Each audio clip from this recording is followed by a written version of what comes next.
What's going on there, YouTube? Welcome back to another comic book video. Okay, so we're going to do a full story video.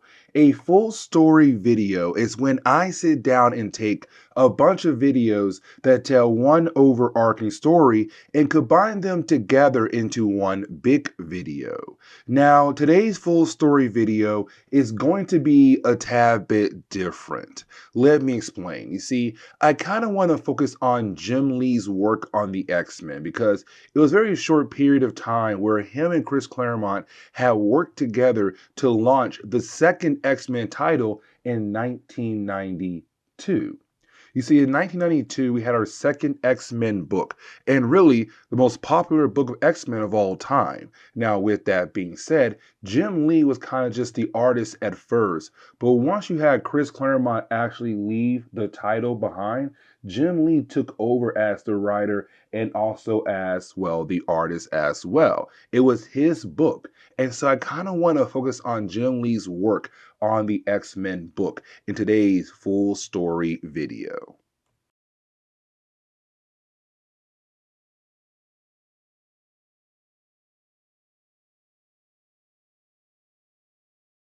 We are finally here. We are finally going to dive into Chris Claremont's and Jim Lee's X-Men from 1991. And this was a big moment. Like, you have to understand, back in 1991, this was a huge changing point for Marvel Comics. Really a huge changing point for X-Men comics because you now had X-Force, you had a new X-Factor team, and then you had two new X-Men team that were being led by Chris Claremont, but the main book, the X-Men book, was being written by Chris Claremont and drawn by Jim Lee. Like, you had so much happening in the early stages of this era. And guys, I'm so excited that we are able to just finally dive into this. Now, today's video, we're going to cover X-Men issue number 1 through 3 because it's a 3-part story arc that really does establish a lot of things that we are going to see down the road in later books when it comes to our coverage over the X-Men.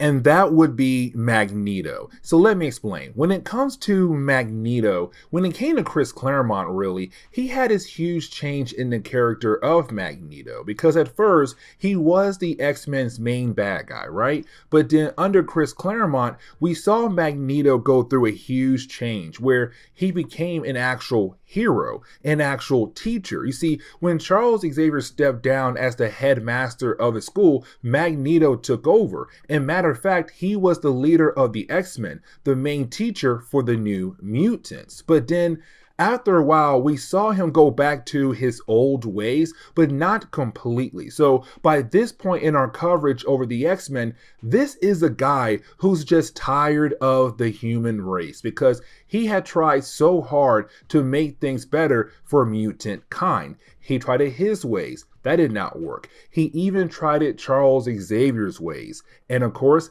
that did not work either. And so he just left the Earth and went over to Asteroid M to be left alone. He made a base on the asteroid. Now, in the opening pages of the book, we can kind of see that this begins the process of pushing him back into the role of a bad guy because in the opening pages of X-Men number 1, we do pick up with a spaceship trying to head over to the base of Asteroid M to see Magneto, except they're being followed by 2 other spaceships. Now, I want to focus on the main one that's trying to get away. And the reason why, because they're looking for Magneto because they look at Magneto as their leader. That's somebody who can actually save the mutant race. Now, the other spaceships, they're also stopped by Magneto as well. But after doing that and hearing these 2 mutants cry out for his help, he says, you know what?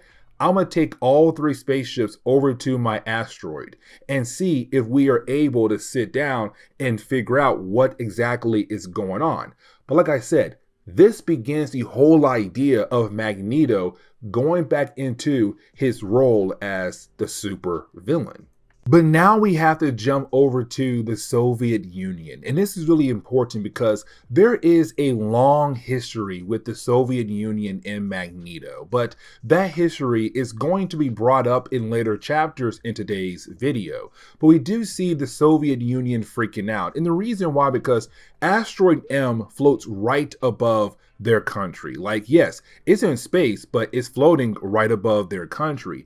And so because of their past with Magneto, they are very concerned about what he could possibly do to them, but also the rest of the world. And so they call up Washington, D.C. to begin the process of the Magneto protocols. Now, we're going to learn more about that here down the road, but just know it's really important. Now, we jump over to Nick Fury, who's talking to the President of America, and he says, hey, we might begin the Magneto protocols. But for Nick, he has a other idea to see if Magneto is actually a possible threat. And of course, he's talking about the X-Men.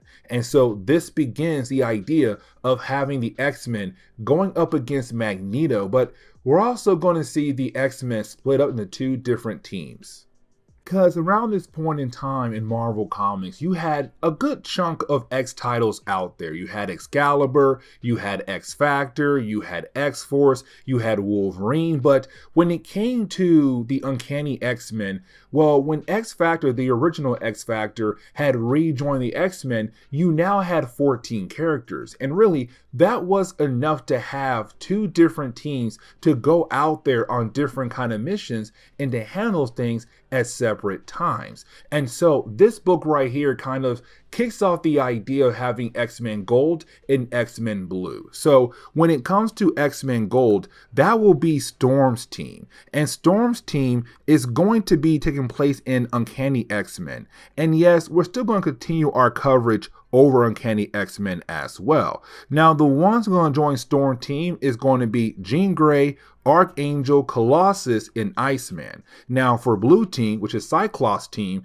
is going to be Wolverine, Beast, Gambit, Psylocke, and Rogue. And honestly, Blue team is a whole lot better than Gold team. Like, they are definitely stacked. But the reason why Cyclops and Storm are the two leaders of those two teams, because over the years in Marvel Comics or X-Men comics, those two characters were the two leaders of the X-Men for a very long time. First was Cyclops, and then he stepped down and Storm took over. So it only makes sense that those two characters would be the leaders of the two X-Men teams. Now, we do see the X-Men testing out their new defensive system, but it's also a way for Jim Lee to kind of show us the new outfits that most of the X-Men are going to wear from this point on until the next costume changes down the road.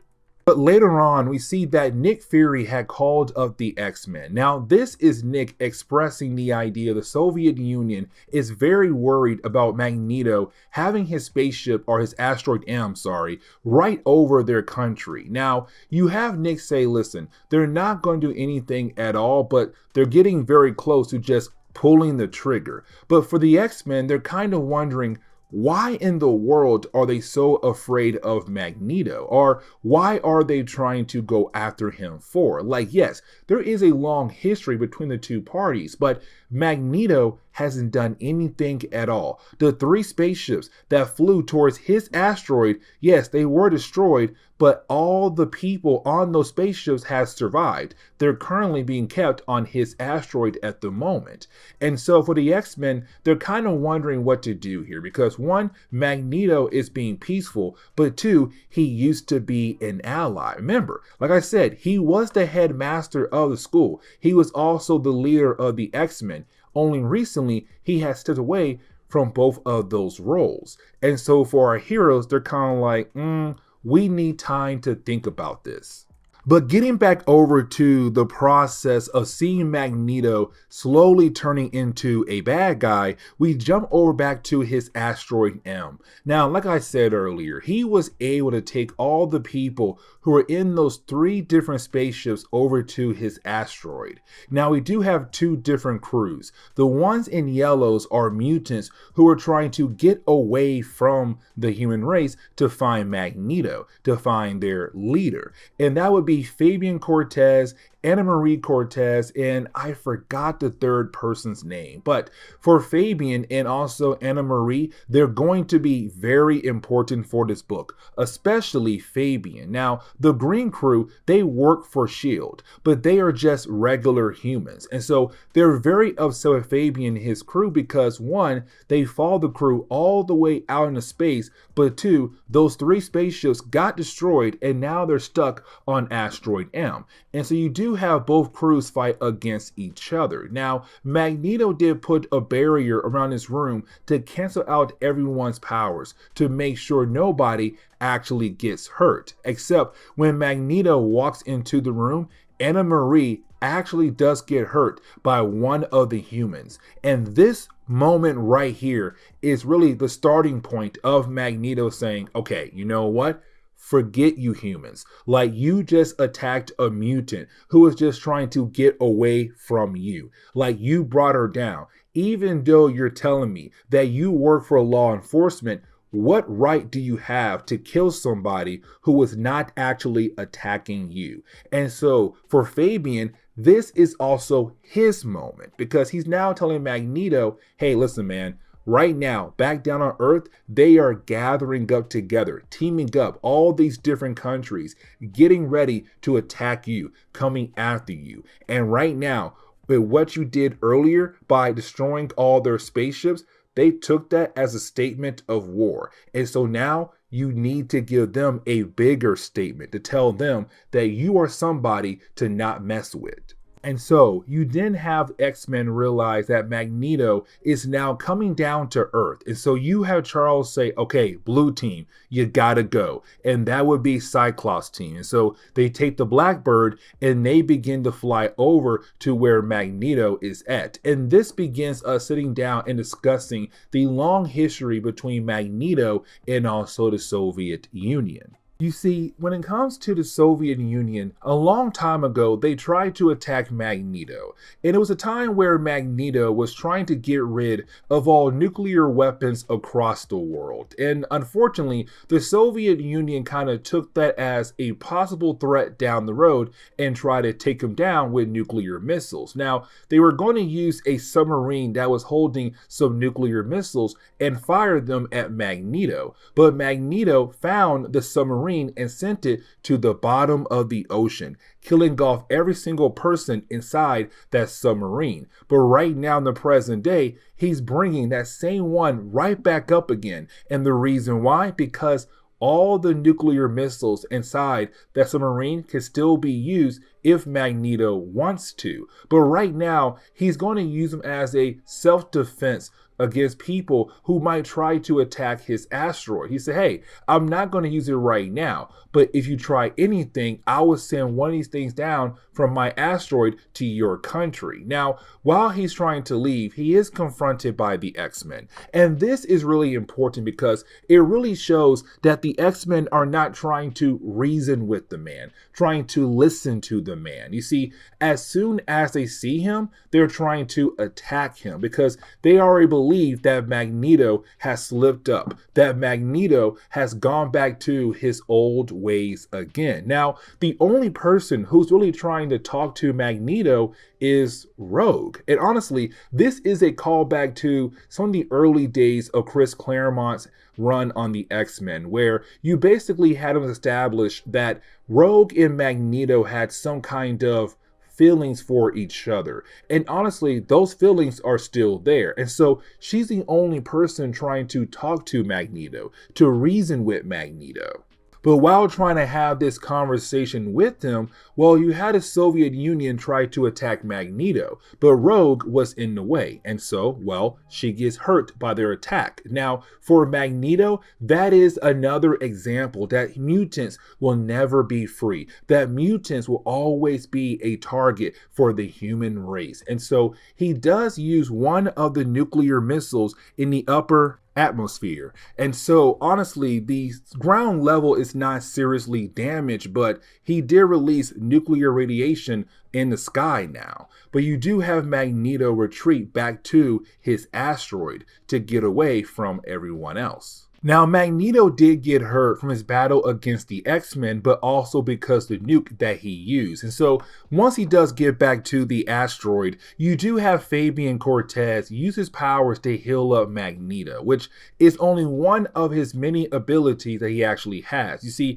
when it comes to Fabian, he has a range of different kinds of powers. Healing is just one of them. Matter of fact, he also has the ability to enhance other mutants' powers to extreme levels. But currently, he's just trying to heal up Magneto. But we kind of see that Fabian is really upset with Magneto being hurt. Now, after Rogue was hit by the Russian planes, she crash landed in Genosha. Now, we had talked about this country before. You see, originally, Genosha was this country in Marvel Comics where they were trying to paint this picture as a perfect country, that if you go there, you never want to leave. But in reality, if you were a mutant, you were a slave. Now, recently, the X-Men were able to begin the process of turning things around in that country, where mutants are no longer slaves, that now they are free and they now have the ability to do whatever they want.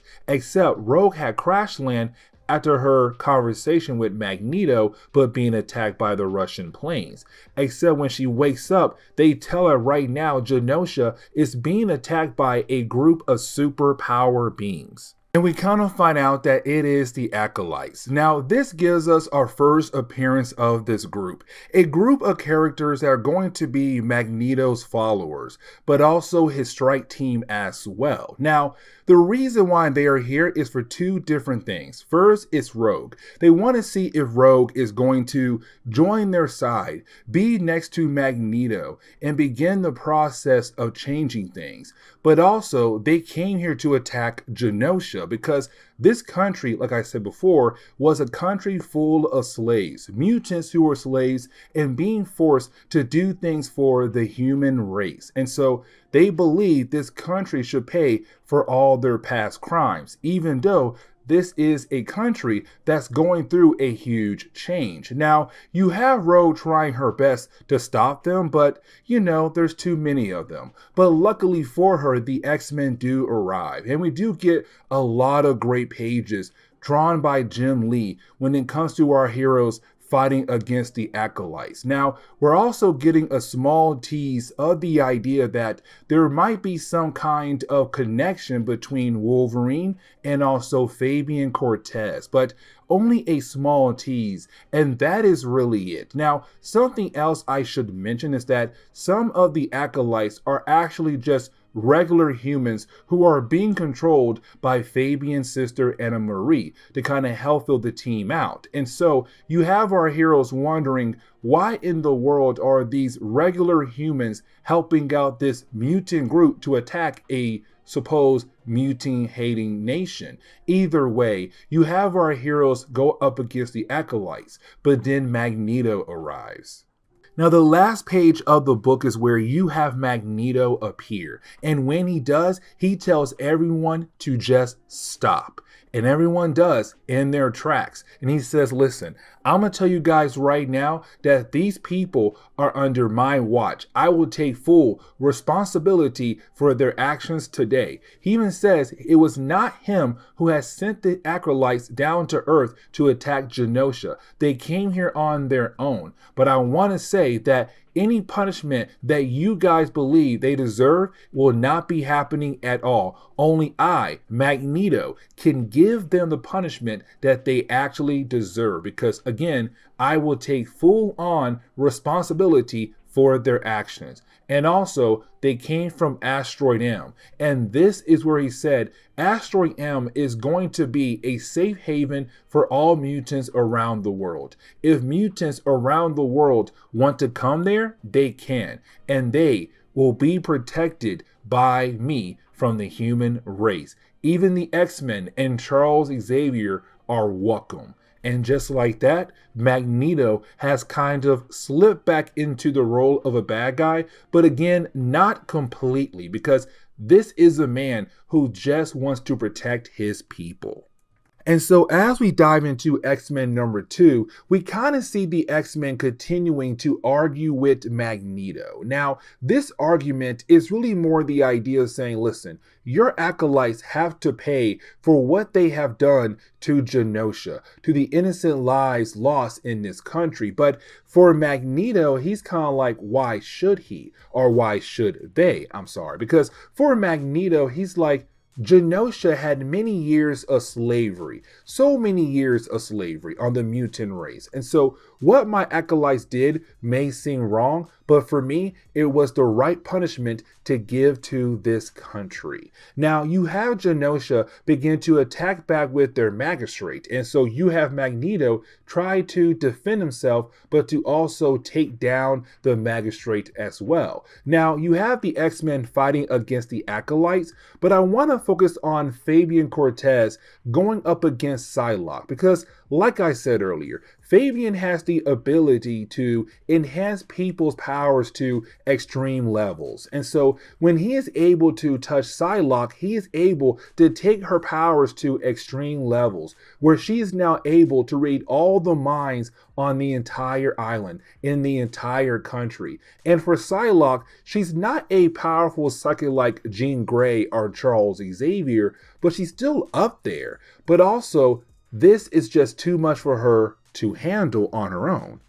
Now we jump over to Nick Fury, who's having a meeting with some of the world leaders, and the world is watching what's happening in Genosha. They're watching what Magneto is doing over there. He is destroying the entire country. And so you have Genosha freaking out because thanks to the whole extension agenda where they almost went to war against America, but also show what they did to the mutant race, there were a lot of restrictions put down on Genosha by other countries. So they don't have the right resources to actually fight back against Magneto. They're calling out for help. But while they're doing that, you have these world leaders technically tell Nick Fury that it may be time to go ahead and use the Magneto protocol.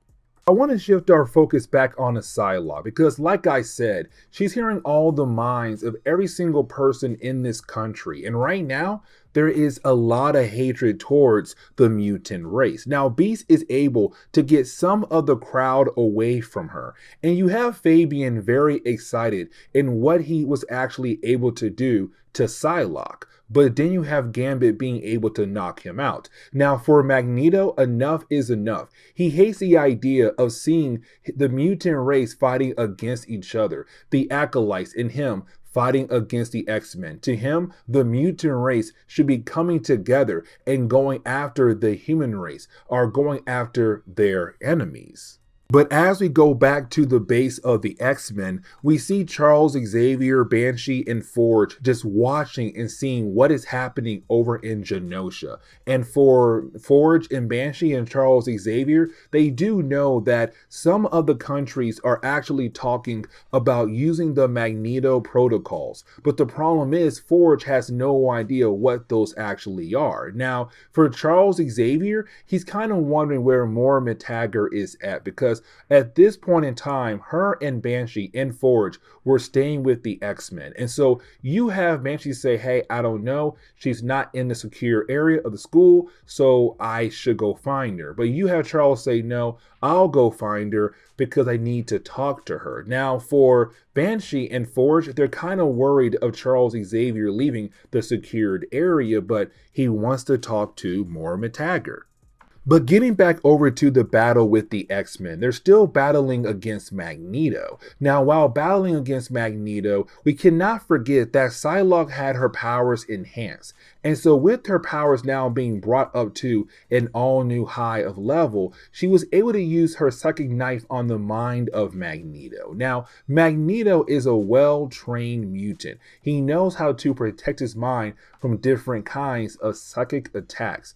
Now, even though it is a powerful one, she can't completely bring him down. Now, before Rogue is able to give out the knockout punch, well, unfortunately, the entire X-Men team are turned to chrome statues by another acolyte that had arrived is a tad bit too late. An acolyte going by the name Chrome. And of course, their ability is to turn people or objects into chrome. And so with the X-Men now being statues, you didn't have Magneto say, you know what, let's go ahead and bring them over to Asteroid M, where I will decide what should be their punishment for going against us and our goals. Now, once you have Magneto being able to get back over to Asteroid M, we do learn that Fabian Cortez, while he was healing up Magneto, he found something wrong with the DNA code of Magneto. Like, there was a part of genetics that was actually engineered by someone else. And the question is, how is that possible? How was somebody able to change a part of Magneto's DNA? But apparently he does know where it could have came from. Now, we also learned that Russia had just launched a weapon into space, a plasma cannon. And this plasma cannon would have usually scared America, but now America is cheering on Russia because right now they're going to use that weapon against Magneto. But now you have Magneto heading over to the school of Charles Xavier and also Moira Taggart. Now, this is Magneto questioning Charles Xavier, questioning Moira Taggart, because he believes that they had done something to his genetics. And so he has taken them into space so that they have nowhere to run. But this is Magneto saying, I know that one of you guys did something to my genetics, did something to my DNA. Now for Charles, he has no idea what Magneto is talking about, but Moira Taggart, yeah, she does. You see, there was a point in time where Magneto was a baby. Yeah, you heard that right. We had a baby Magneto, but he was then turned back into an adult by Eric the Red. But in that short period of time where he was a baby, he was staying with Moira Taggart, which means it had to be her. She did something to him. And so you have Magneto take Charles and Moira Taggart over to Asteroid M so that she is able to explain what she had done to Magneto in the past.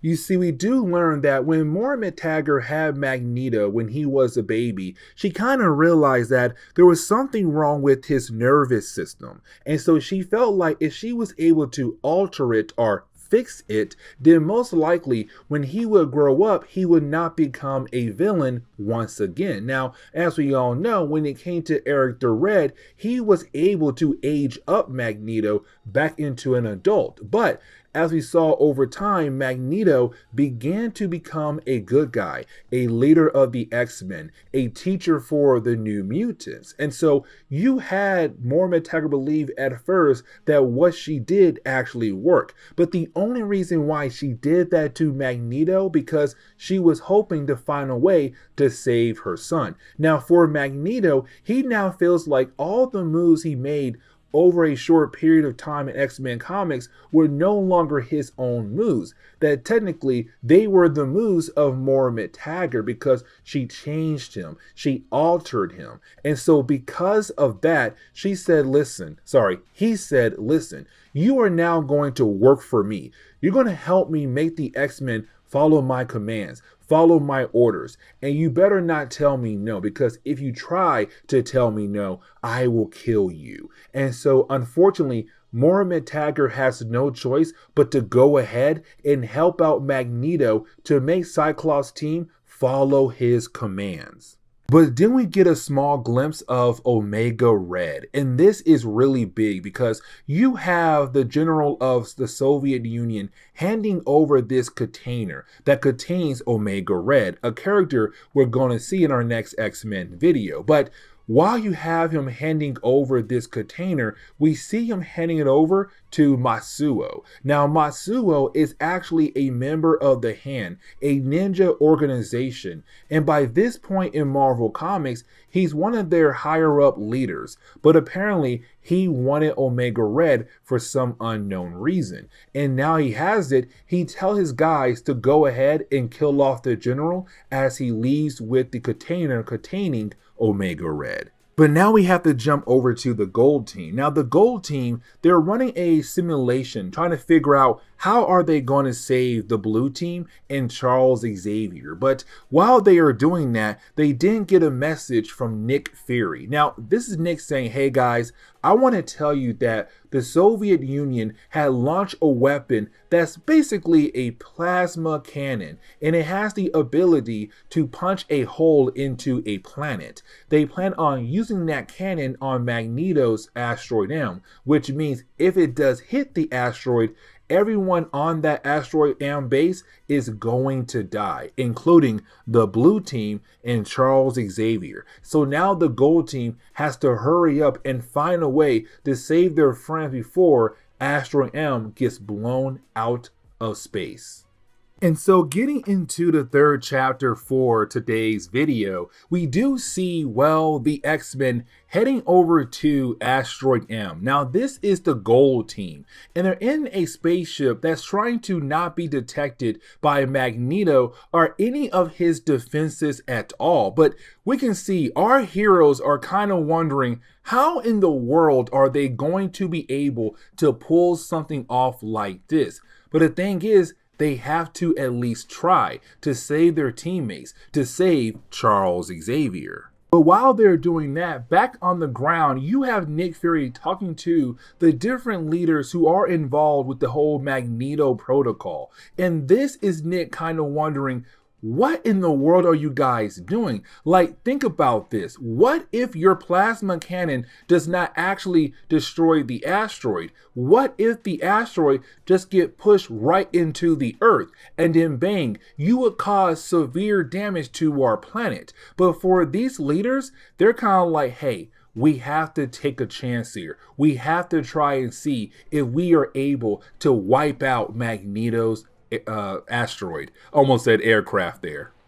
Now we do see Fabian Cortez kind of questioning Magneto on why haven't he tried to have Charles Xavier also be under his control like the blue team is. But you have Magneto say, I don't want to have Charles under my control. I want to see him broken. I want to show him what I am able to do and what I did to his dream, but also to his students. Now you have Moira McTaggart once again try to talk back to Magneto by saying, listen, Charles is innocent and so is his X-Men team. The only person that you should be mad at right now is me. I was the one who was playing with your genetics. Now Magneto knows that, but he does not care. But he does get very upset that she had decided to raise her voice at him. But the problem is, in the middle of him yelling, he begins to feel weak once again. Now, there is something I did forget to mention in this story, that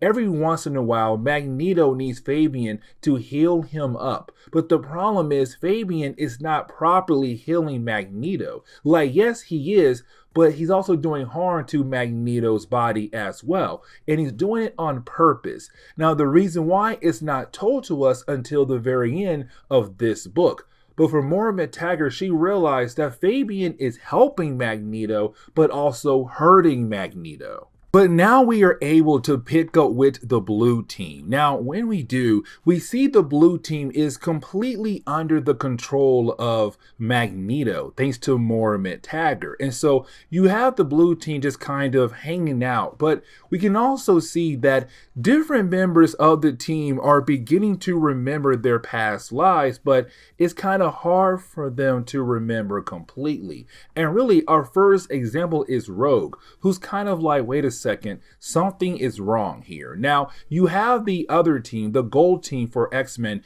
getting close to Asteroid M. And Moira McTaggart, she saw them coming, even though they were trying their best to hide from Asteroid M and Magneto's detections. They're still being seen by Moira McTaggart. And Wolverine realized that she knows that somebody is coming very soon. And most likely, it's the other X-Men team. And so for Wolverine, he said, you know what? It's time for us to get ready to host for our visitors. Now, once you have the gold team being able to get onto Asteroid M, they do have to fight against the other X-Men team. Now, this fight is very short-lived. Like, yes, we do get a few cool pages where you have Jim Lee showing us his work on all these different X-Men characters, but you didn't have the blue team remember who they are and what they are, that they are the X-Men. They're not with Magneto at all. And so they once again realize that they're on the wrong side and they rejoin the gold team. Now, as soon as they do that, you have Magneto appear. Now, you do have Magneto once again try to make a statement. The whole idea of he was just only trying to help out the mutant kind, trying to get back at the human race for what they have done to their people. But then you have Magneto fall to the ground where he feels like something is wrong with him. And so you have Moira McTaggart say, yes, there is something wrong with you. But first, let me explain. You see, I did alter your genetics. I did change your DNA, but it could only work if you did not use your powers. And as we know, you did, which means all that time where you were the headmaster of Charles Xavier School, where you were the teacher for the New Mutants, that was you. That was your choices. It wasn't like I completely changed you and forced you into that role. That was all you, my dude. But she also says Fabian Cortez has been using you. He only heals you up to a certain point where then you require him more often because he was waiting for the right moment to make you become a martyr. You see, once you are dead, the mutant race will then rally around your death. And then they'll try to go to war with the human race. He has set everything up when it comes to Russia and their plasma cannon, you and everyone else around here. It was all Fabian Cortez. And once you have everyone realize that, homeboy dipped out. He is already on escape pod going back to Earth. And so, yeah, it was Fabian Cortez. In the plasma cannon, it does fire and it does hit Asteroid M and it does seem like it's going to explode. Now, you have the X-Men being able to get on their ship to head back to Earth, but Magneto and his acolytes, minus Fabian Cortez, they stay behind. They want to die on Asteroid M. And the book kind of ends with Asteroid M blowing up and having us wondering if Magneto and his acolytes had officially died. But either way, the X-Men can now head back home to Earth. And this begins the new era of X-Men comics. But unfortunately, the new era goes on without Chris Claremont because this was the last book he wrote for X-Men comics at this point in time in Marvel Comics. He left Marvel completely. But this is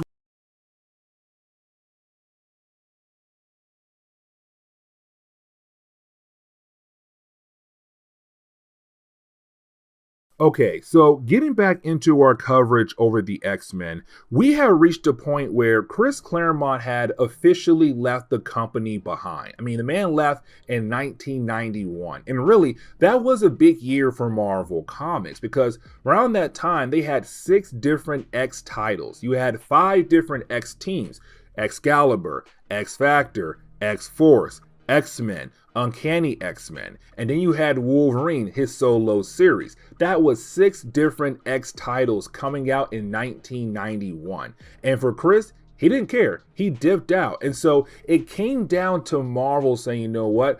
Let's see if we are able to pick up where he left off at. And hopefully we can do a good job. Now, we're going to jump back over to X-Men. Issues number 4, 5, 6, and 7, because this is a 4-part story arc that is actually introducing a new character known as Omega Red. Now, this is Jim Lee saying, hey, I can write and draw. You know what? Chris gone, don't worry, we got this. Let me do a story arc. So he was the man kind of brought in Omega Red for us. It kind of gave us a whole background story of this character, but he also built on the past of Wolverine as well. And you see what I mean as we go through today's video.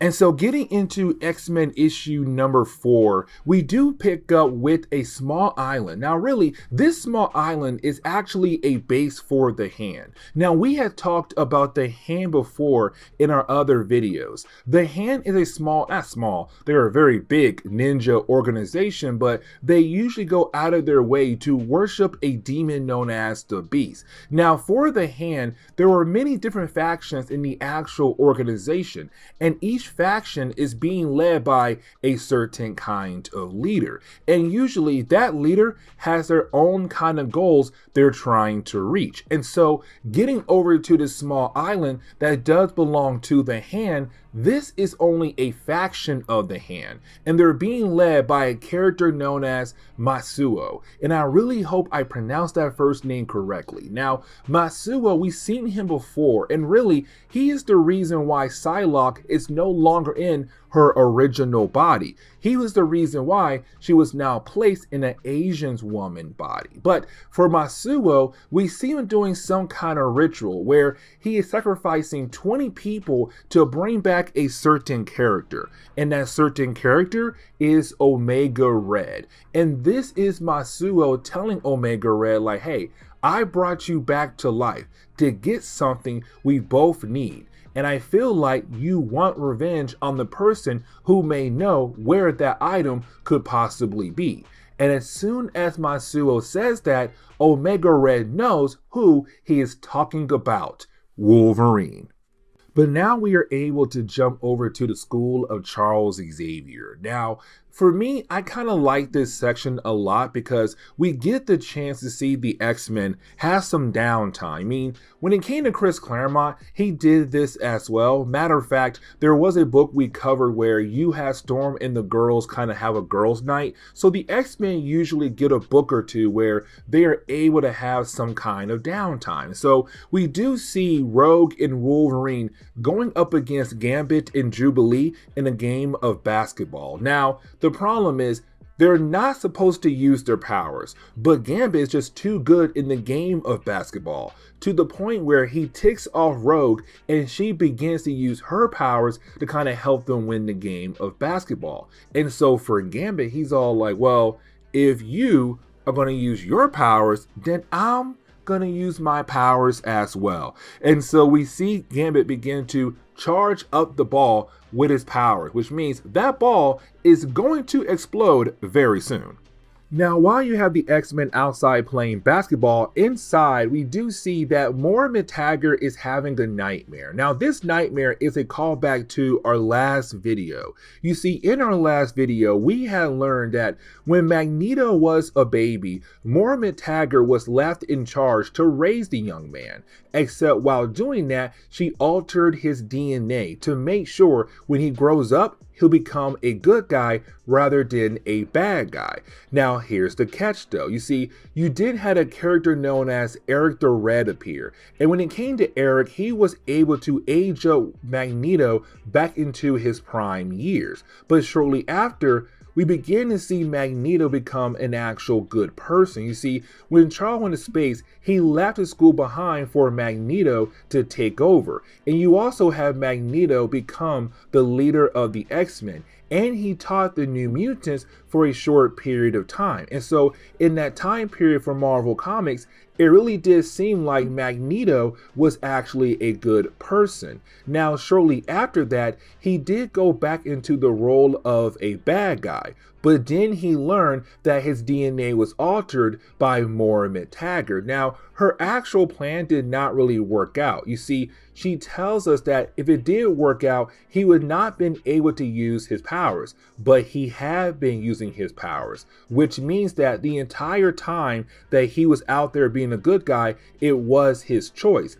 But when he found out that Moira McTaggart had altered DNA, he felt like those months, days, years, whatever, was not actually his choice. It was her choice because she played with his DNA. And so, getting back over to her nightmare, she feels so guilty for what she has done to Magneto. Now, you have Charles and Banshee in there trying to calm her down, but unfortunately, she feels very guilty with the idea of playing with someone else's DNA. But now we jump over to Berlin, and we do pick up with Matsuo. Now, Matsuo is having a meeting with the Von Strucker twins. Now, we had talked about the Von Strucker twins before. They are the children of Baron Von Strucker, a well-known enemy of Captain America. But for the Von Strucker twins, they are mutants, but the problem is their powers only work if they have physical contact with one another. But we do see that they are meeting up with Matsuo to work out some kind of plan. And apparently, for their plan to actually work, they need the help of Omega Red, who is currently being used by Matsuo. But apparently, their goal is to gain immortality. And so we're kind of left to wonder, what are they actually up to?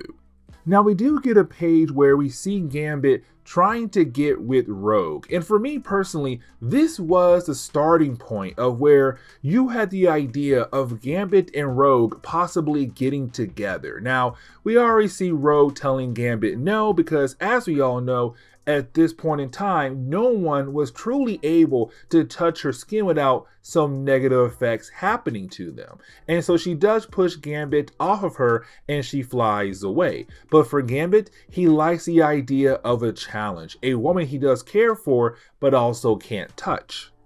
And we do get a couple more pages where we see Moira McTaggart still freaking out about what she had done to Magneto. And you still have Banshee, who is her boyfriend at this time, trying to calm her down. But the problem is she's not trying to relax. And really, she feels like she only failed because she's only human. That part right there for me kind of like, okay, if she was a mutant, could she had actually succeeded? Either way, Banshee's still trying to calm down the lady. Now, later on in the day, we do learn that Gambit is trying to take Rogue out on a date. And at first, he believed, okay, it's just going to be him and her on a date. This is going to be great. But the problem is you have Wolverine, Jubilee, and Beast like, hey, we're going to tag along as well. And you have Gambit wanting to say no, but like, he can't. He's like, fine, y'all can come along, just please don't ruin this date. Now, Gambit will try to lose them, but it's Beast and Wolverine and Jubilee. There's no way he's going to lose them at all on the way over to the restaurant.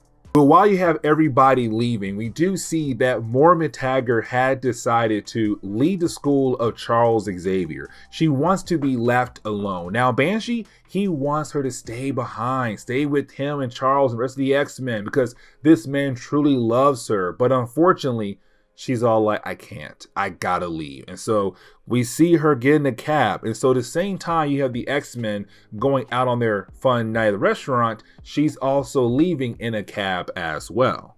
But getting back over to the X-Men, on their way over to the restaurant, well, that is when they are attacked by the Hand. Now, this is the Hand believing that they should be able to handle the X-Men. And at first, it does seem like they could actually do it because they were able to ambush our heroes, catch them off guard. But our heroes were able to get right back up on their feet and begin the process of fighting back against the Hand. But then Wolverine realized that somebody's nearby, somebody with a very familiar scent, and he can't believe that person is alive again. And when he turns around, he sees Omega Red. Now, for Omega Red, he has the ability to release these death spores into the air. And sometimes it can just make you so weak you pass out, or you could possibly die from it. But for the X-Men, they all get completely knocked out. And so now the X-Men, including Wolverine, are now going to be hostages for Matsuo and Omega Red. Now, something else I do want to mention is that around this time in Marvel Comics, you had two different X-Men books. You had Uncanny X-Men and X-Men. And the reason why, because Charles had 14 different X-Men to work with. He said, you know what? I can make 2 teams. So he made Blue Team and Gold Team. Now, Blue Team was Wolverine, Gambit, Rogue, Jubilee, Cyclops, Beast, and Psylocke. The Gold Team was Storm, Jean Grey, Archangel, Colossus, and Iceman. Now, as we saw earlier, most of the Blue Team was just taken as prisoners. So that leaves Cyclops and Psylocke left behind to go save their fellow teammates. Now, luckily for them, Colossus was around. So Colossus was able to help them out to go find the others. And with the tech they have from Forge, they were able to find most of the Blue Team. And the reason why I say most is because, well, Omega Red took Wolverine somewhere else. And so you had the Hand doing the rest of the work, trying to transport the rest of the X-Men that they had captured earlier. But like I said, you do have Colossus, Cyclops, and Psylocke being able to find most of the Blue Team and being able to break them free. But after doing that, you have our heroes realize that 1, Wolverine is not there, but 2, his mask was left behind. And that right there is very confusing because when he left, he was not wearing his suit, or maybe he was underneath his street clothes. But either way, they feel like the idea of his mask being left behind could be a message saying, hey, you know what? Something bad might happen to your friend. Now, we do learn that Omega Red took Wolverine over to Berlin, and we see the 2 characters fighting against each other, but we do see that Omega Red is beating down on Wolverine. I mean, beating down on him, but they're being watched by 4 other people: Masuo, the Von Strucker twins, and Dr. Cornelius. Now, Dr. Cornelius is very important because he was part of the Weapon X program that turned Wolverine into a living weapon. And so you have all 4 characters watching this battle. But the reason why they're allowing Omega Red to beat down Wolverine is to kind of help jog his memories so that he can tell them where he had placed a certain item that they are looking for. Now, we do get a small flashback where we do learn that Wolverine was part of some kind of team, and this begins the whole idea of Wolverine being part of X-Team. Now, gonna learn more about X-Team down the road in later books, but just know that apparently X-Team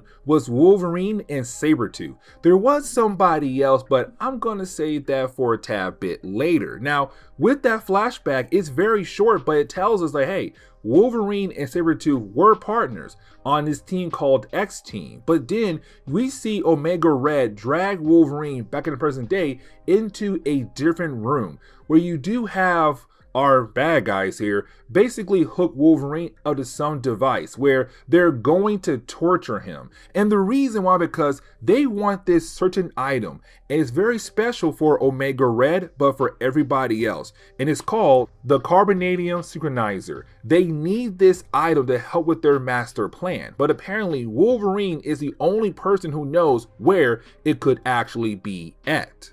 Now, back at the X-Mansion, we do kind of get an excuse of why the Gold Team is not going to help the Blue Team out when it comes to saving Wolverine, because they have to go to the Hellfire Club. Now, we're going to cover that story arc later. That story arc is all about Bishop coming into the world of Marvel Comics, but that takes place over in Uncanny X-Men. So that removes Jean Grey, Storm, Colossus, Archangel, and Iceman as well. While the rest of the X-Men, the Blue Team, will go out of their way to go to Berlin to hopefully save Wolverine.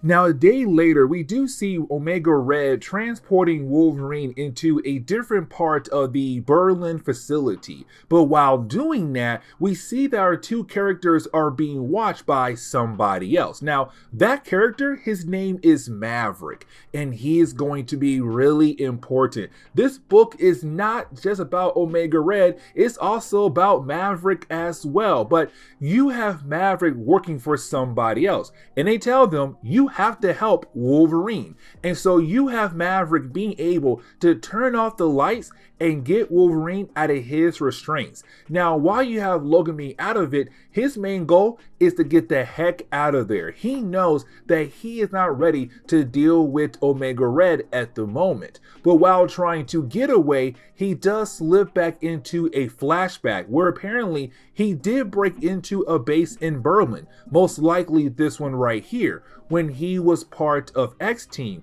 and their goal was to get a young woman out of there. But as he's trying to get away from Omega Red, he does jump out a window. And at first we're left to believe that maybe Wolverine had officially died after jumping out of that window. But we do learn that Wolverine was actually saved by Maverick. So you have Maverick say, hey, you know what, Logan, I know you from our past. I was also part of X-Team. I was there for a lot of your beatings, but I'm telling you right now, you have one heck of a beating from Omega Red. You need the time to properly heal. So to sit down right there and let your body recover. But then you have Maverick realize that somebody else had just broke into the Berlin facility. And of course, it's the rest of the X-Men looking for Wolverine. And so you have Maverick realize that things are about to get a whole lot more crazy in this actual building. Now, the ending for X-Men number 5 is really more Jim Lee setting up another story coming down the road. You see, we pick up with a character known as Dazzler. Now, Dazzler, she was an X-Men, but by this point, she does not remember anything from her past life. And the reason why, because there was a point in time the X-Men used an item called the Siege Perilous. The Siege Perilous had the ability to give you a new life somewhere around the world. The problem is you may forget everything from your past life. And so for Dazzler, she went through the Siege Perilous. She was granted a new life, but she forgot everything from her past life. And so she has been staying with Lyla. Now, Lyla is another mutant who has the ability to teleport, but can teleport across the universe or sometimes into other dimensions. Now, while you have the two ladies talking, out of nowhere, Longshot appears. Now, Longshot was an X-Men who also left because he was trying his best to remember everything from his past life. But the problem is he's being chased down by a character known as Spyro from the Mojoverse. Now, we're not going to dive too deep into the Mojoverse right now. Just know it will come again down the road in this video. But as soon as Spyro arrives, you didn't have Lyla being able to use her powers to teleport her, Dazzler, and Longshot the heck out of there.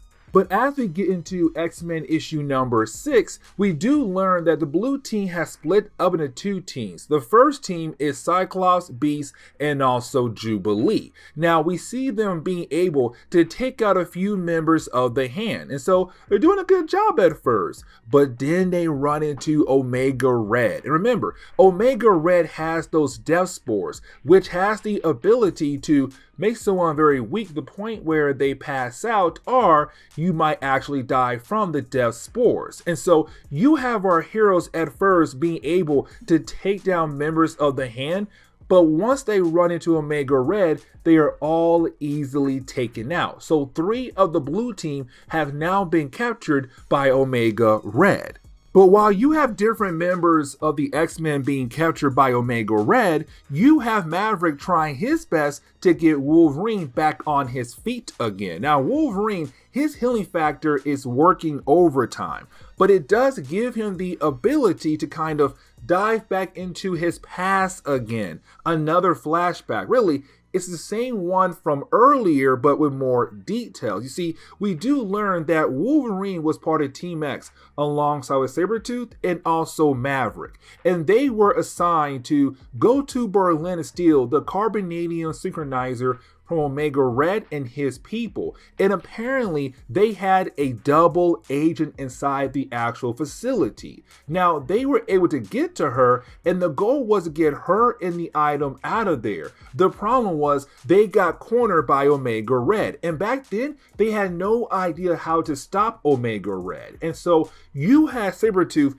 kill off the young woman so that they can get away without worrying about somebody else. He also broke open a a window saying, all right, guys, listen, we got two options here. We can stay here and fight against Omega Red and die, or we can go ahead and just jump out the window and hopefully we can survive. But getting back over to the Lyla, Dazzler, and Longshot plotline, we do learn our heroes were teleported over to the Mojoverse.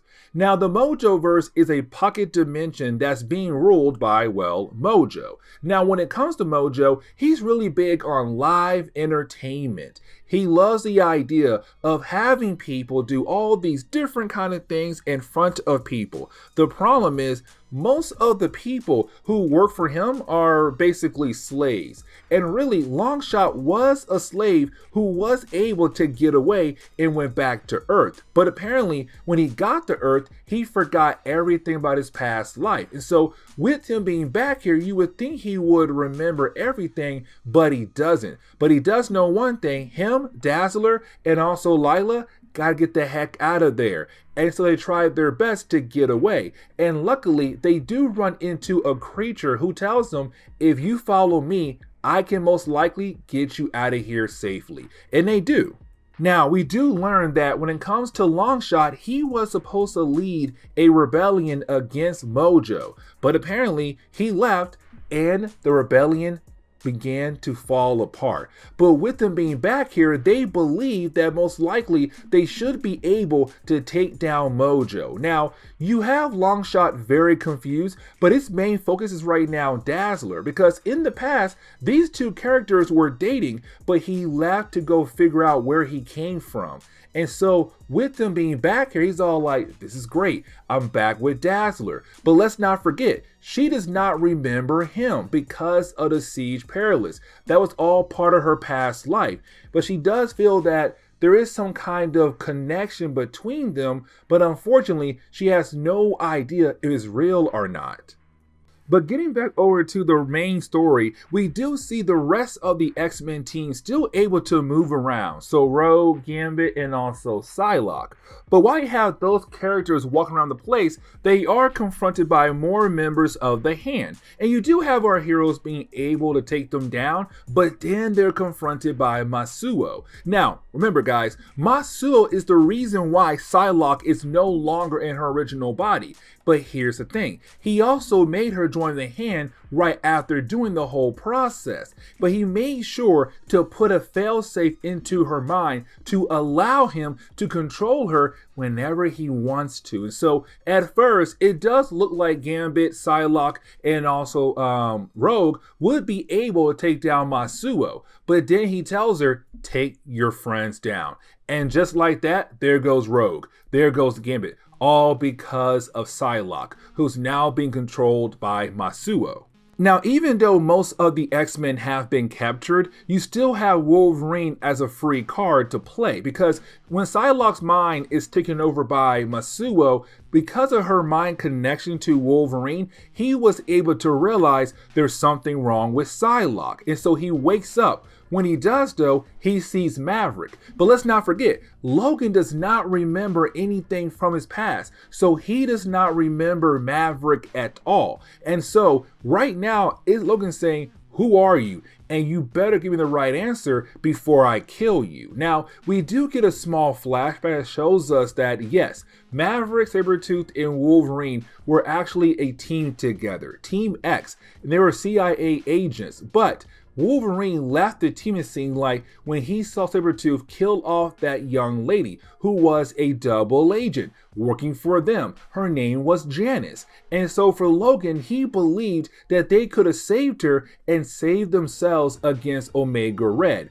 But unfortunately, Sabretooth said no and had killed her. And so for Logan, he's kind of like, I cannot work with that man right there. And he walked away. And he told the higher ups what went down on that mission. But getting back over to the present day, you have Maverick tell Logan that, hey, listen, my name is Maverick and I work for the German government. And that is really it. That's all you need to know. But after saying that, Logan realized he sees somebody very familiar on Maverick's screen. Somebody else is now getting involved in this mess, and that would be Sabretooth. And we do learn that Sabretooth was brought here by Masuo to help out to find Wolverine. Now, this one page is really important because, yes, it does remind us that there is a connection between Wolverine and also Sabretooth, but we also learn that apparently there is some connection between Sabretooth and also Gambit. Apparently, he knows Gambit very well, and they got a long path with one another. But you didn't have Masuo say your goal is to find Wolverine, so go. But while you have the bad guys getting together, you have Wolverine and Maverick agree to work together. If Maverick is able to help out Logan to save the X-Men, then Logan will help out Maverick to find the Carbonadium Synchronizer. And so with both of them agreeing, you didn't have both characters be confronted by Sabretooth. Now I felt like this battle should have gone to Wolverine and Maverick, but it doesn't. You have Sabretooth being able to win the battle apparently very easily. And so now the entire X-Men team, including Maverick, has now been captured as we enter the last chapter for today's video. Now I kind of want to sit down and talk more about Omega Red for a brief moment. You see, Omega Red is basically a character from Russia. You see, when it came to Russia, they were trying to create their own super soldier, which they were able to do, Omega Red. But they were also creating their own special kind of metal known as carbonadium. Now, carbonadium is somewhat similar to adamantium. The only difference is carbonadium can be very poisonous to you, and they gave it to Omega Red. Now, Omega Red, he took it and he loved it. The problem was, like I said, it was very poisonous to people, and so it began to slowly kill him. Now, when they gave him carbonadium, they also gave him offensive weapons that was made out of that special kind of metal, these tentacles that he could use on different people. And when he did, he would drain their life energy as a way to stay alive, but to fight back against the poison that was in his body. And the reason why he wants the carbonadium synchronizer so bad, because it will help him to fight back against the poison that is always slowly killing him off.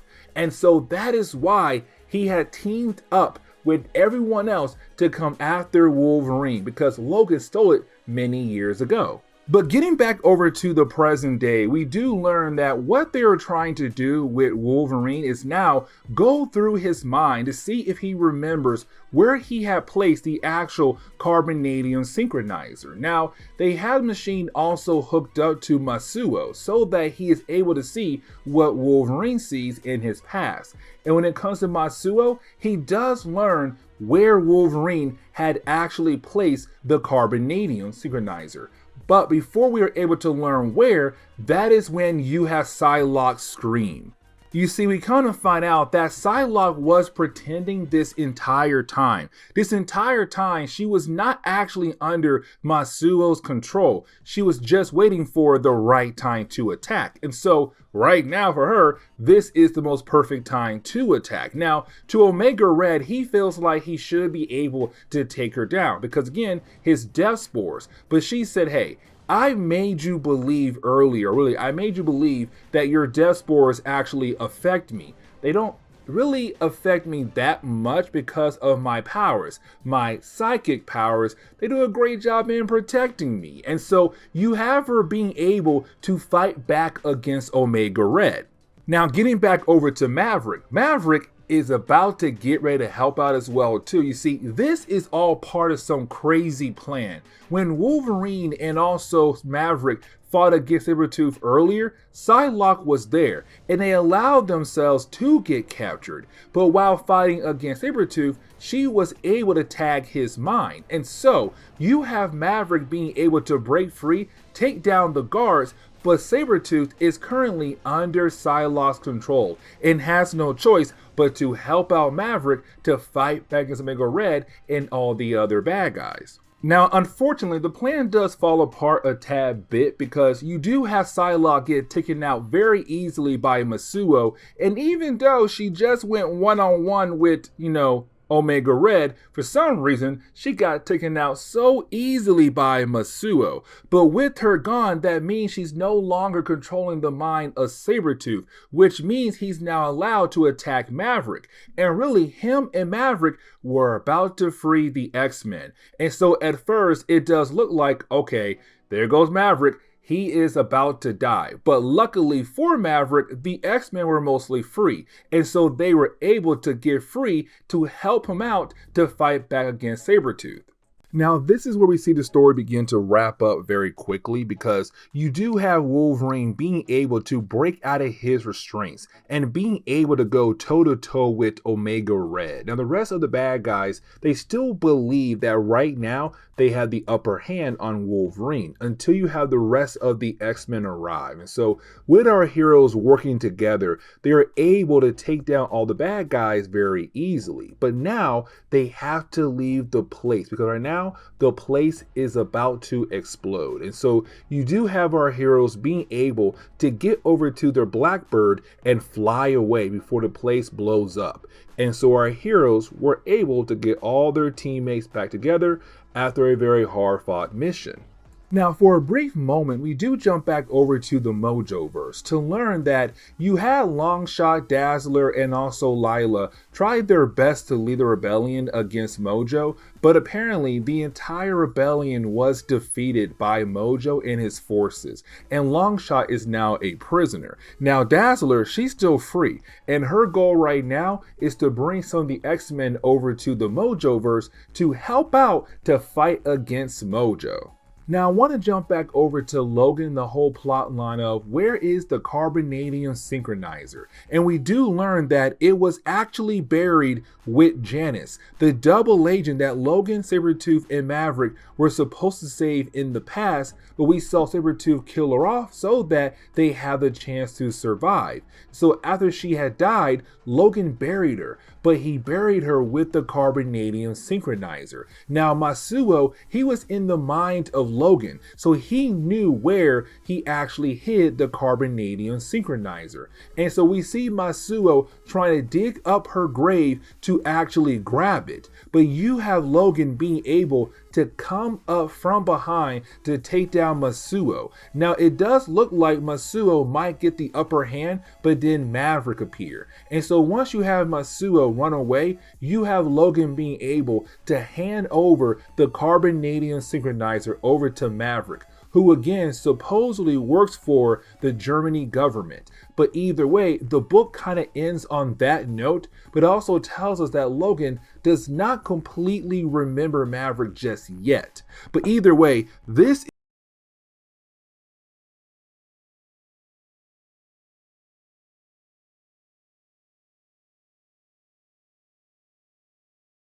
What's going on there, YouTube? Welcome back to another comic book video. Okay, so we are going to continue our coverage over the X-Men. And really, we pick back up with the X-Men. You see, back in 1991, you had X-Men kind of bring together 14 different team members. But Charles Xavier realized that he had enough X-Men to make at least 2 teams, which means we had 2 different X-Men books. Uncanny X-Men and, well, just X-Men. Now, when it comes to just the X-Men book, well, you had Cyclops leading his team, the Blue Team. You had Wolverine, Jubilee, Gambit, Rogue, Psylocke, Gambit, I think I already said Gambit, and Beast. Either way, he had a pretty solid team. But today's video is all about them. But also, we're going to cover a 4-part story arc. This 4-part story arc is really more of the X-Men teaming up with Ghost Rider. Yes, you heard that right, but it's not Johnny Blaze, because remember, this is the 1990s. We had a different Ghost Rider, but also we are going to begin to learn a tad bit more about the actual origin of Gambit. Now, something we have to mention is that around this time in Marvel Comics, Marvel was actually beginning the process of trying to tell us a tad bit more pieces of the origin of Wolverine. Now, honestly, his origin is not really important for today's video. All you need to know is that you do have Wolverine still trying his best to learn more about his past by using the computer at the school of Charles Xavier, hoping to tap into some random sources out there that could possibly help him know more about his past. Now, something else we have to remember around this time in Marvel Comics is that Bishop had just joined the X-Men. You see, if you saw my other videos I did where we had actually talked about the first appearance of Bishop, you would know that at first he was actually the enemy, and then later on, Charles said, you know what? Go ahead and join the team. Join Storm Team, by the way. And so you have Bishop being introduced to the other team, the blue team that's being led by Cyclops. Now, right off the bat, he tells everyone that in his future, the X-Men are basically dead. The last one alive is Jubilee, but also Gambit. And on top of that, he believes that Gambit is the traitor because he saw a video in his future where Jean Grey said one of their own is killing off the different members of the X-Men. And like I said, there's only two alive, Jubilee and apparently Gambit. And we saw Gambit. And so it's Bishop kind of saying, no, I believe you're the traitor. But you have the rest of the X-Men telling him, like, dude, you gotta relax. Like, first off, you don't actually know he is the traitor. You think that, but you don't have any actual proof. But also, you just got here. So if you want us to like you, you have to work with us. Now, with all that being said, you have Charles say, hey, you know what? It's time for our good old picnic that we had already scheduled. And Bishop's all like, are y'all serious? I just told y'all that somebody on your team might be a traitor, and you guys want to have a picnic? Now, something else I do want to mention is the whole idea of the possibility of Cyclops cheating on Jean Grey, but not with Emma Frost, but of course with Psylocke, because you have Psylocke who's currently in the body of an Asian woman walking out of the pool, and she's wearing an outfit that does seem a tad bit, hot for her. And so Cyclops is in a huge trance. Like, he's all like, oh my God, she's beautiful. I want her. I want to be with her. And so while you have Jean Grey trying to talk to him, he's not paying attention. He's looking at Psylocke. And Jean Grey can tell that homeboy is just in love. Not in love, but kind of like, oh, you're over there being googly eyes for her, not me, your girlfriend. Now, you do have Storm try to talk to Bishop once again because with him coming from a future where, he had to be on guard almost all the time, she's telling him, like, you're not in a world like that. Now, sooner or later, it's going to be a world like that for the X-Men, but at this time, it's not. And it's her saying, you can relax right here, right now. Like, just be here with us as an X-Men and not be on guard all the time. Because with you doing that, you're not going to be really welcomed by the others, but also you're not going to be okay mentally and physically because you're always on guard and not getting that proper rest. And it kind of gets proven here because you have Jean Grey, still mad at Cyclops, so she's using her powers against him. He screams out her name, and Bishop believes that Scott's in danger, but in reality, no, he's not. It's just that Jean Grey is upset with him, and Scott will be okay. And that Storm saying, just relax, Bishop. Look at you. You went all crazy wanting to help him, not realizing that he does not need any help. Now, for Bishop, he doesn't really, slow down. He does not really try to relax. And the reason why I'm saying that, because you actually have Bishop kind of go after Gambit. Now, around this time, Gambit was trying to be with Rogue, even though he really could not be with Rogue like he wanted to, because he wanted to touch her, kiss her, all of that. But as we all know, if you touch Rogue, her powers are going to activate. But the reason why I'm bringing that up, because you have Rogue and Gambit just having some alone time, and here comes Bishop wanting to attack Gambit because he still believes that Gambit is going to be the traitor. Now, while you have the two guys going back and forth against one another, well, you didn't have Rogue kind of get hit by one of their attacks, and she does get ticked off and she wants to attack Gambit and also Bishop. But before she's able to do anything, you do have Gambit being able to calm her down, but then somebody else blasts all three of them at once. And this begins the adventure of us learning the pieces of the origin of Gambit. This is where we get the introduction of Belladonna, the wife of Gambit. You see, we begin to learn that apparently back in New Orleans, when it comes to Gambit, he was part of the Thieves Guild. And really, there were two different guilds, the Assassins and the Thieves. And apparently, they were kind of like at war against one another. But to kind of work things out, you have both guilds agree to allow Gambit and Belladonna to get married, to kind of build an alliance. But her brother, his brother-in-law, did not like the idea of the two guilds working together. And so he attacked Gambit, and Gambit had no choice but to use self-defense. And unfortunately, it ended up killing off Belladonna's brother. And so with his death, the two guilds were kind of at war against each other once again. But to kind of keep peace, Gambit had no choice but to leave. But apparently, something big is now happening back in New Orleans, where the war has now picked back up again, where you now have the Assassins going after the Thieves Guild once again. And so now it's Belladonna saying, Gambit, I need you to come back to New Orleans to kind of help make things better for everybody. And so unfortunately, Gambit has no choice but to go ahead and, well, go back home. But luckily, he now has the X-Men. Now, we also see that back in New Orleans, well, there is another character who's also making their arrival, and that will be Ghost Rider. So this begins the whole Ghost Rider X-Men crossover with this part right here.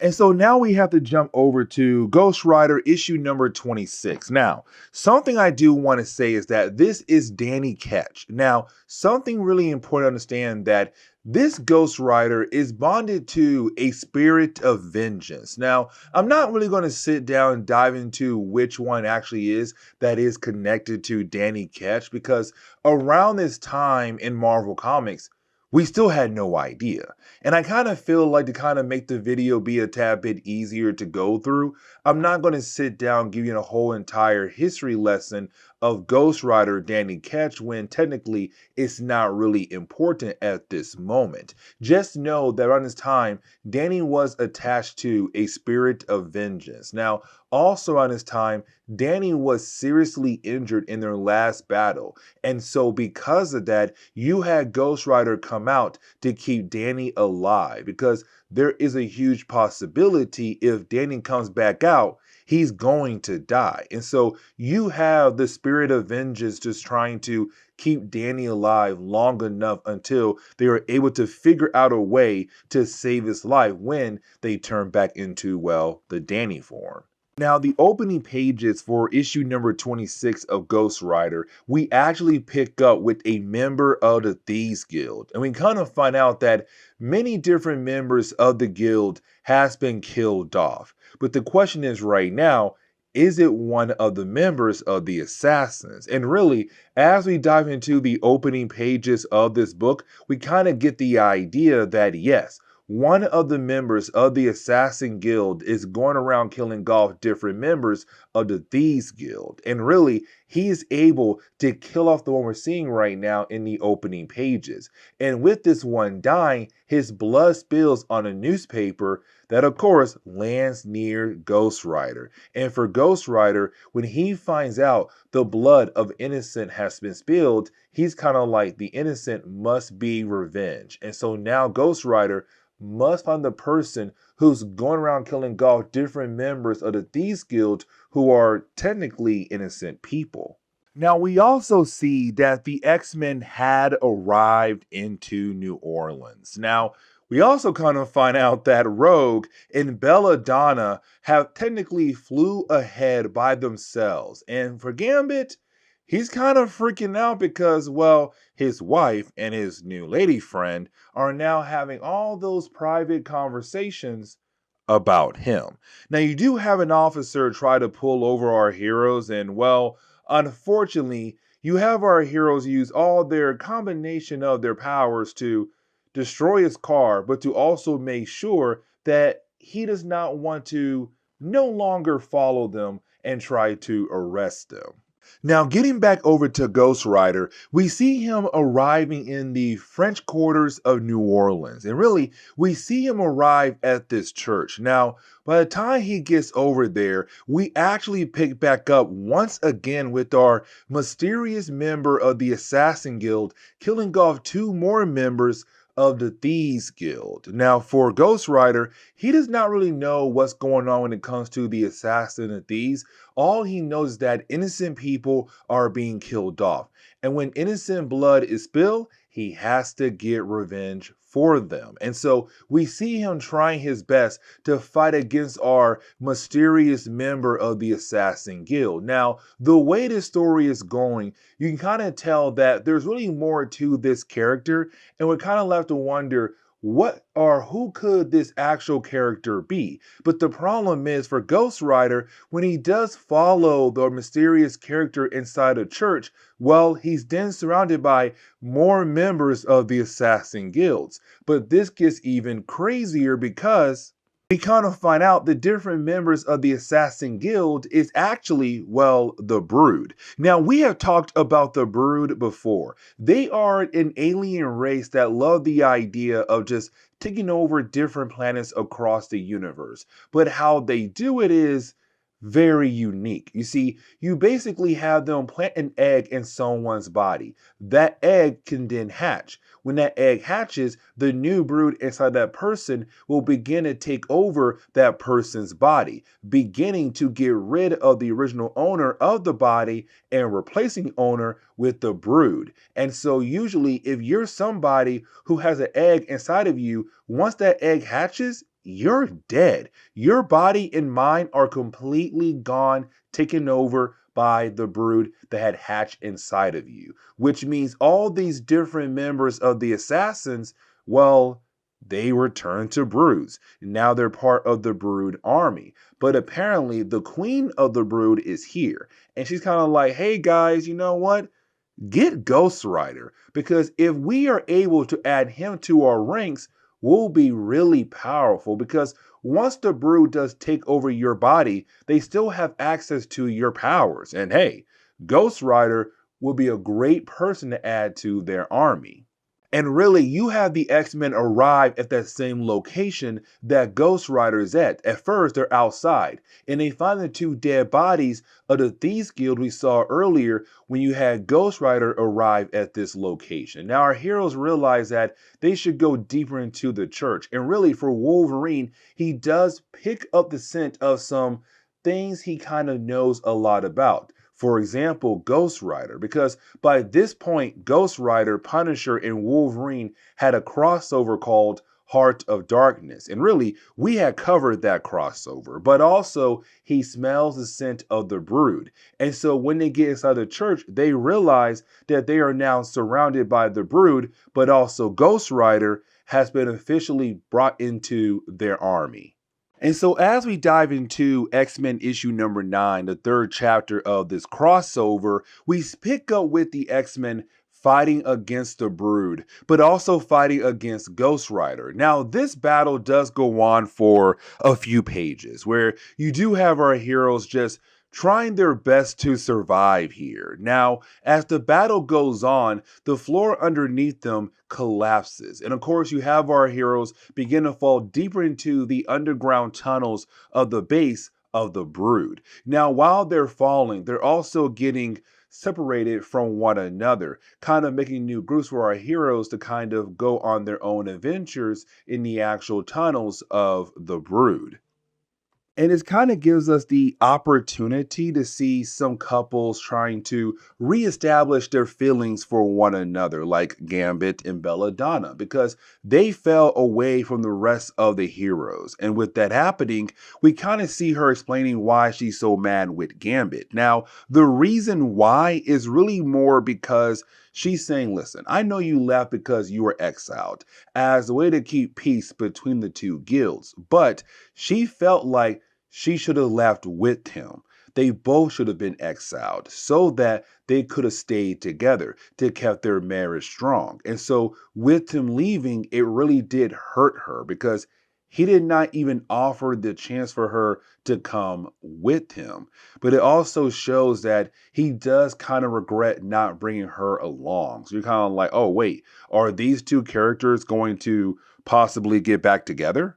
Now, I want to jump back over to Beast and also Wolverine, who were separated from the rest of the group. Now, those two characters, they are actually confronted by Ghost Rider. And you have Wolverine, going to battle against Ghost Rider. And you have Beast kind of like, hey, maybe we should slow down. And the only reason why he is saying that because you have both of our characters realize that maybe, well, Ghost Rider is not completely taken over because the Brood only took over Ghost Rider, but not taking over Danny's mind, which means there's a chance the body of Ghost Rider can actually fight the Brood out of it and then be able to turn back to normal. But you didn't have the Brood being able to get somewhat control of the body of Ghost Rider to make him run away. But you have Wolverine say, hey, I'm going to follow him, but Beast, you're the brains of this operation.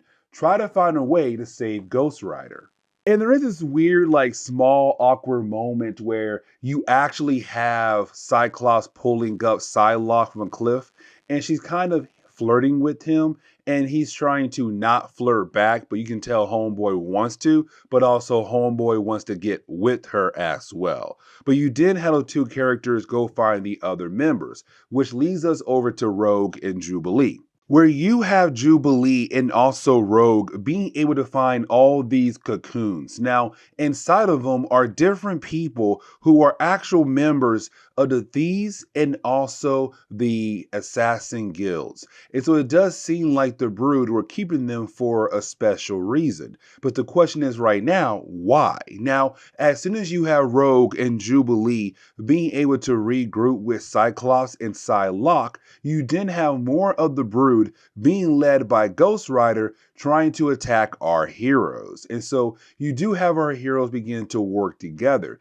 And you didn't have other parts of the team begin to rejoin the main group. So Gambit appears, Belladonna, Wolverine, Beast. But with the combination of all our heroes working together, they were able to bring down all the Broods in this room, but to also bring down the Ghost Rider Brood as well. Now, with that happening, you didn't have Psylocke use her psychic knife to connect her mind to Ghost Rider mind to hopefully help Ghost Rider fight against the control of the Brood.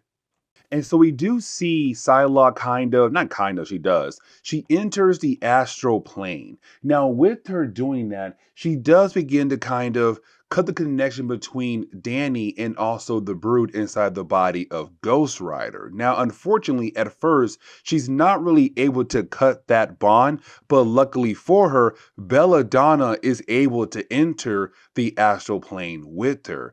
And so we begin to kind of learn a tad bit more about the powers of Belladonna, but unfortunately, it's not really going to be important for the story for us to learn more about her powers. And here is the reason why. Because right after you do have Psylocke and Belladonna being able to cut that connection between Ghost Rider, Danny, and also the Brood, you didn't have Ghost Rider and Danny being able to turn back to normal, but you didn't have Psylocke and Belladonna being able to go back into, well, the main reality. And when they do, well, Belladonna, she took some injuries on the astral plane that carried over to her actual body. And so when she came back to her actual body, those injuries led to her death. And that's why I say, unfortunately, it does not matter for us to learn her powers because she dies right here in the arms of Gambit.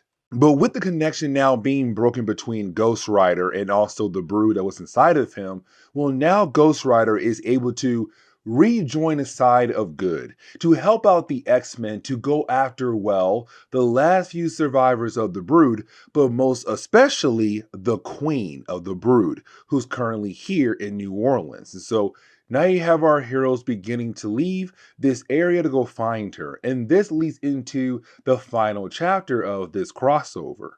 And so, as we dive into the final chapter, Ghost Rider issue number 27, you have our heroes go deep into the actual tunnels of the broods to hopefully find the queen, but they also have to find the children. You see, we had learned that basically the children of the Assassin Guild and the Thieves Guild have also been kidnapped as well by the brood. And the reason why, because they're special in their own kind of way, thanks to the Assassin Guild in the Thieves Guild. Now, we're not technically told what made the children so special, but again, it's just building up on the actual origin of Gambit here. But either way, you do have Gambit, Ghost Rider, and also Wolverine go after the Queen, while you have the rest of the crew being able to find the children and begin to free them.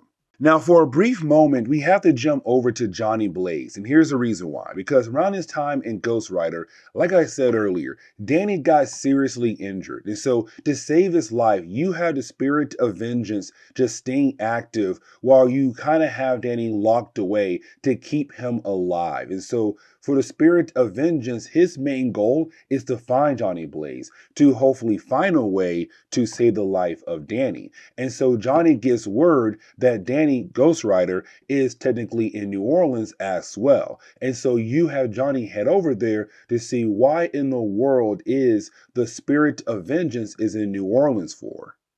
And really, the ending of this book does get wrapped up very quickly here because you do have Ghost Rider, Wolverine, and Gambit being able to find the Queen. And while they're being able to find the Queen, the rest of the team was also nearby. And so you have our heroes work together to fight against the Queen. Now, really, when I say fight together, I really mean more that at first they do work together, but then you have Ghost Rider say, no, this time is up to me to take down the Queen, because in reality, this chapter is his book, Ghost Rider issue number 27. We have to make sure that Homeboy gets the light here. And so he is able to, grab the Queen, take her outside, and begin to beat down on her. Now, the rest of the X-Men are nearby, and you also have Johnny Blaze appear as well. Now, we do get this weird thing where the Queen does get back up like 2 more times after you have our heroes believe that the Queen of the Brood is officially dead, but every single time they kill her off, or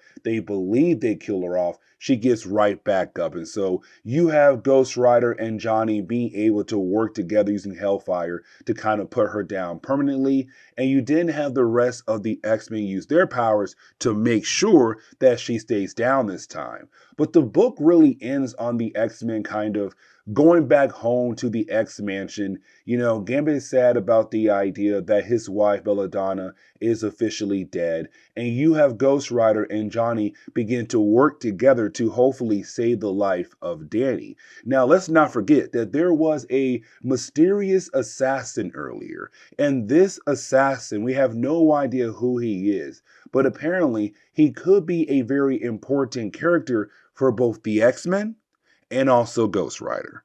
But this is where we are going to end today's comic book video. So please leave me a like down below. And guys, see y'all next time. Later.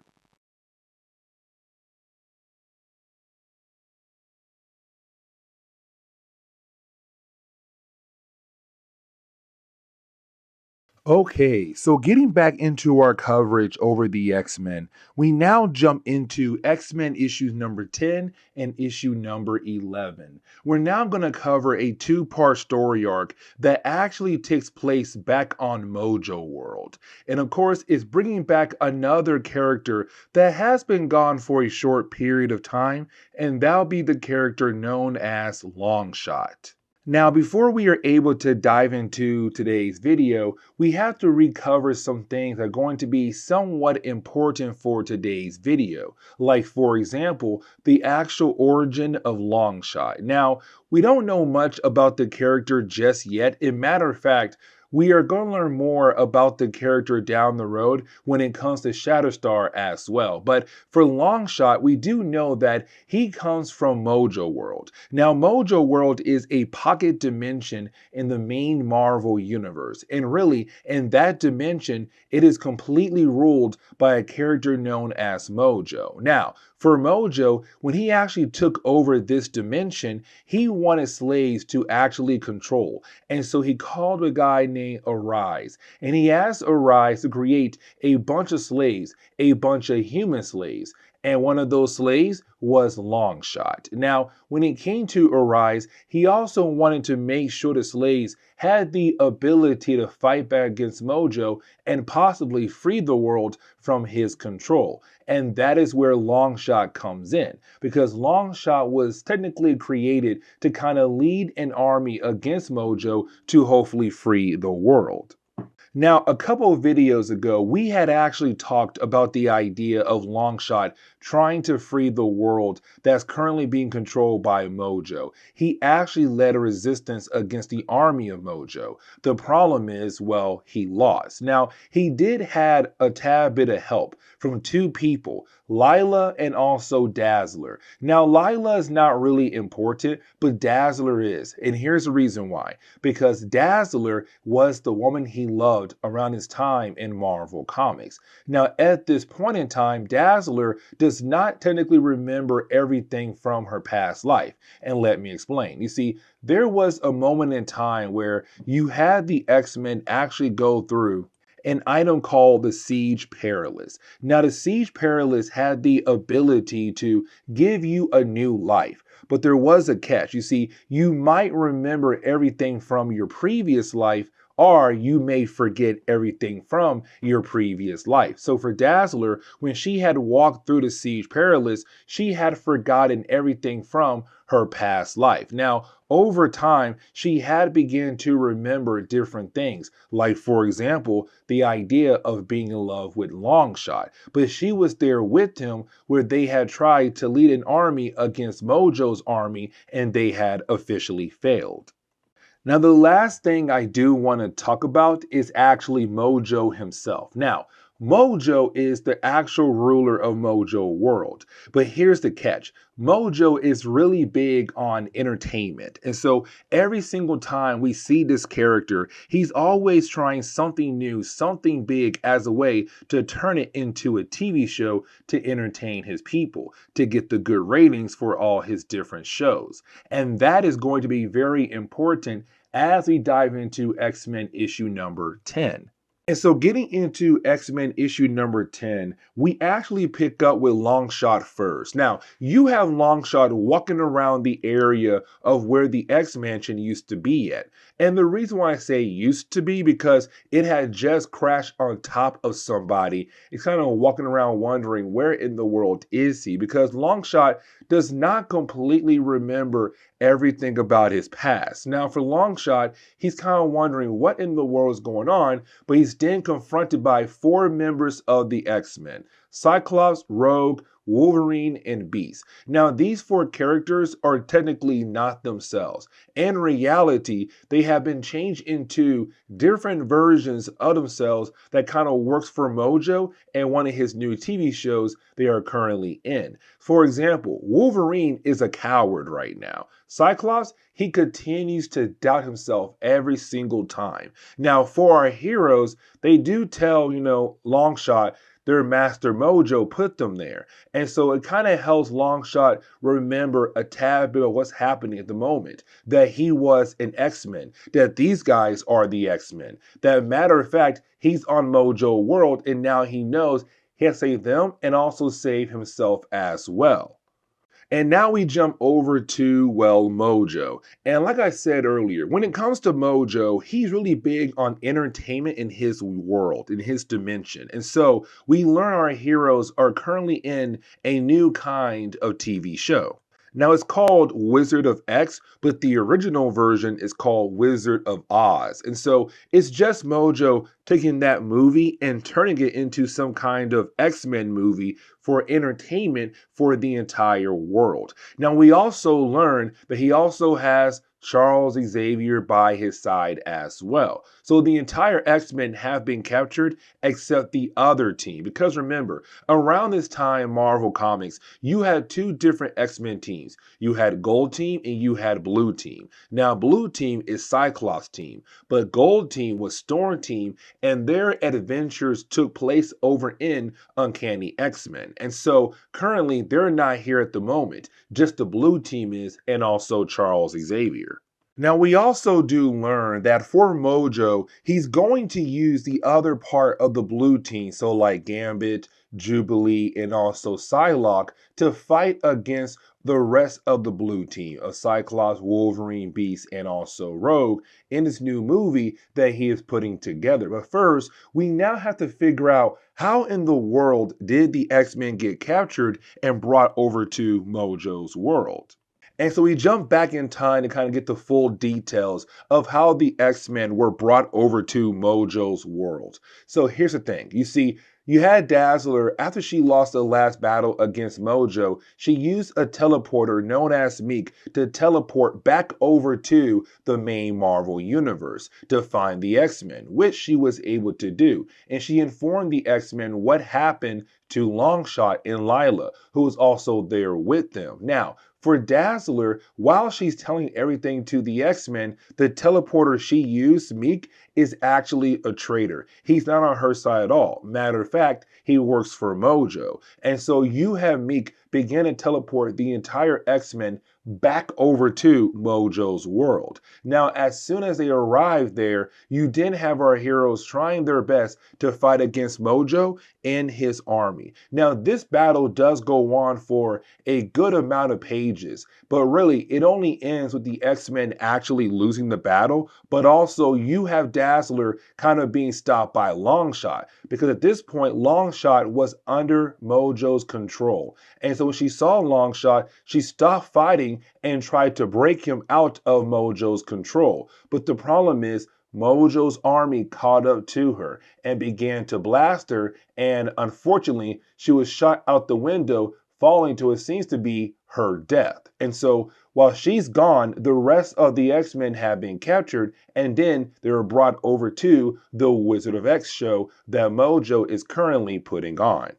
But getting back over to the present day, we see Mojo being able to use the blue team to fight against each other. So you do have like Gambit, Psylocke, and also Jubilee fighting against the rest of their team for this new TV show of Mojo's. And you have Longshot kind of wondering, what in the world can he do to break everyone free from the control of Mojo? But then we jump over to another character, and that would be Dazzler. And remember, when it came to that flashback, we saw her get blasted out a window, and it did seem like she was falling to her death. But apparently she has survived, and now she's being found by somebody else. And this is the clone of Mojo.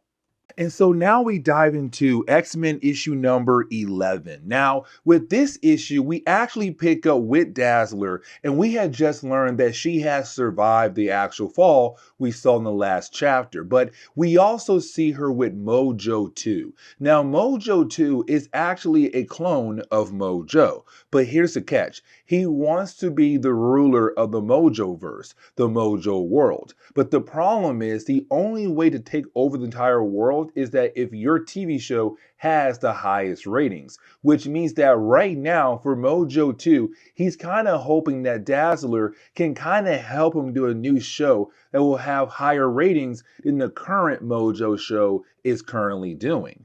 Now, for X-Men issue number 11, there are a lot of things happening in this book, but really, it can all be summed up in one quick moment. Let me explain. So, while you still have the X-Men Blue team fighting against one another, you have Charles Xavier begin the process of trying to save each member of the X-Men. So, for example, you have Charles being able to connect his mind to Psylocke's mind, who's then able to connect her mind to Cyclops' mind. And then you have those three characters kind of go through a big major plan to help free the other members of the X-Men from Mojo's control. And when they do that, they are then able to actually break into the broadcast room. I kind of forgot the actual name of the room, but either way, you have our heroes being able to break into that room. Except when they do, at the exact time, you also have Dazzler and Mojo 2 appear as well. Now, let me tell you how fast the story does actually wrap up, because you do have Longshot being the one to actually attack Mojo. And this battle is very short-lived, because once you actually have Longshot being able to strike Mojo right in the chest, it seems like there's a huge flash, and then out of nowhere, Mojo is gone. And so we're kind of left to believe in the possibility that Mojo is dead. And with him now being gone, it makes room for somebody else to take his place. And of course, it will be Mojo 2, his clone. And you have everyone wondering if Mojo 2 is actually going to do a better job than Mojo did. Now, here's the big thing though. You see, for Longshot, we do learn that he is going to be a father, because Dazzler is pregnant. Now, this is going to lead into a very interesting storyline down the road that involves Longshot, Dazzler, and also Shatterstar as well. It gets a tad bit crazy. Now, there was a backup story in actually both issues focusing on Maverick and really talking more about the Xavier file. Now, the Xavier file is going to be really important in later books down the road, but for right now, we can just focus on good old Maverick. Now remember, we're still learning more about the character of Maverick. All we know is that in the past, him and Wolverine and Sabretooth and a few other characters were part of a team called Team X. And that's really it. Now, for Maverick, we do know that he's currently working for somebody known as Arthur Barrington. And that's going to be very important in later books down the road for the character Maverick. Now, for Maverick, he was assigned to go on a special mission. And that special mission was to go after a character known as Alexander Reiking. Now, Alexander Reiking is going to be one of those characters we're going to see down the road in later books as well for